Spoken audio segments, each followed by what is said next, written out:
कभी सोचा नहीं था इतने सालों बाद जब लौटूंगा तो दीवारें पहचानेंगी, लोग नहीं। केसरी दीदी ने मुझे हत्यारा कहा।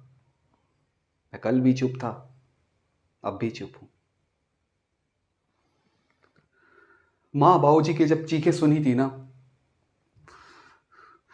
तो मेरी आवाज के साथ साथ मेरी जुबान भी चल गई थी। मुझे नहीं पता वो दिया किसने गिराया। मुझे बस इतना याद है कि उस दिन आग में मैं भी चला था। सबको बस धुआं दिखाई दिया, मेरी राख नहीं।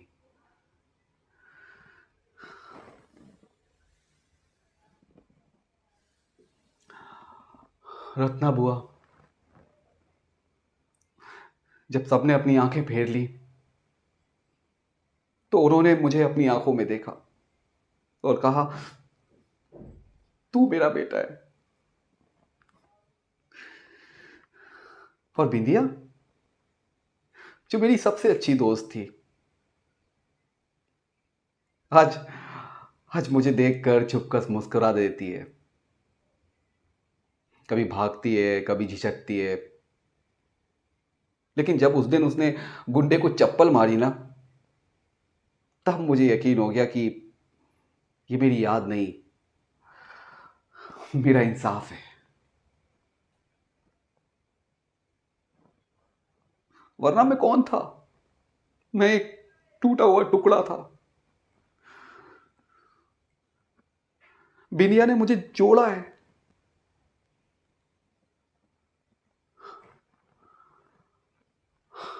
और ये बरादरी,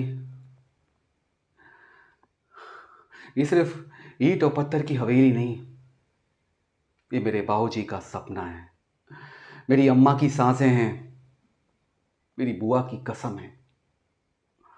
कोई इसे कितना भी बेचना चाहे, लेकिन मैं इसे बिकने नहीं दूंगा। फिर चाहे केसरी दीदी मुझे कितना भी भला बुरा बोले, मुझ पर कितने भी इल्ज़ाम लगाए, मैं इस हवेली को बिकने नहीं दे सकता। क्योंकि मैं सागर हूं, मैंने अपना बचपन खोया है, अपनी विरासत नहीं खो सकता।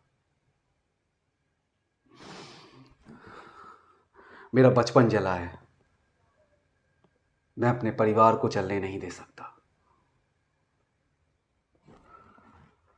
मोहित, हट जा सामने से। ओए बुआ जी के प्यारे, हीरो बनने आया है? हीरो नहीं, लेकिन भाई हूं। और तुझ जैसे लड़कों को सुधारने के लिए मैं विलन भी बन सकता हूं। क्या बुरा किया मैंने? मैं सिर्फ इससे मजाक ही तो कर रहा था। ये कोई क्वीन थोड़ी है। कोई नहीं, लेकिन वो इज्जत की हकदार है।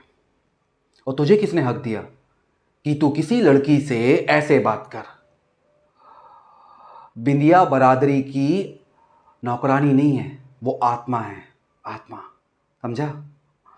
और आज के बाद तूने इससे कोई भी बदतमीजी की तो याद रखना, मैं भूल जाऊंगा कि हमारा रिश्ता क्या है। ठीक है बिंदिया, जा। अब तेरे साथ कोई भी बदतमीजी करे तो मुझे बताना। और तब तक तो कोई कर नहीं सकता जब तक मैं यहाँ हूँ।